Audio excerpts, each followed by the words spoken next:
elle est dans le viseur de la justice pour une affaire d'héritage. En 2009, le cinéma français était en émoi après l'annonce de la disparition de Claude Berry à l'âge de 74 ans. En succombant à un AVC, le réalisateur a laissé derrière lui une filmographie impressionnante, entre succès commerciaux et productions cultes comme Tacho Pantin, Jean de Florette, Manon des Sources et Germinal.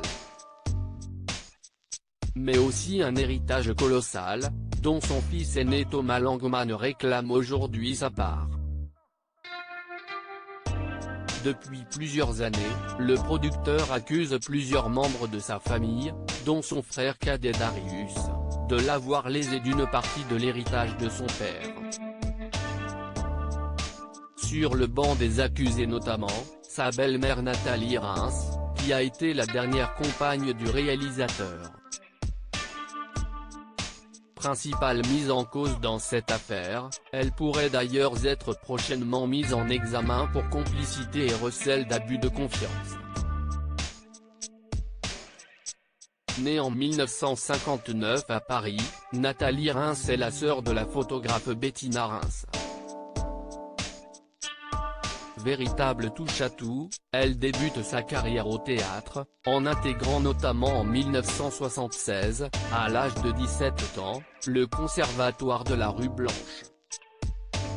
Elle se produit sur les planches dans l'amante polaire de Serge Rezvani, mis en scène par Roré Lavelli, avec Maria Cazares dans le rôle-titre en 1977 au Théâtre de la Ville. Elle enchaîne ensuite rapidement les projets, entre théâtre et téléfilm, mais aussi journalisme, puisqu'entre 1981 et 1985 elle écrit régulièrement pour le magazine Elle. Nathalie Reims a-t-elle des enfants? Également chanteuse, elle sort en 1982 son premier 45 tours, Asphalte, prenant le pseudonyme Alix, prénom de sa grand-mère maternelle. Autrice à succès, elle publie en 1999 son premier roman, L'un pour l'autre, écrit pour son frère Louis mort à l'âge de 33 ans. Nathalie Reims a notamment publié Les fleurs du silence et L'ange de la dernière heure, L'ombre des autres, puis en 2015 un roman autobiographique intitulé Place Colette, dans lequel elle raconte son histoire d'amour, à l'âge de 14 ans, avec un comédien dont elle tait le nom, de 30 ans son aîné.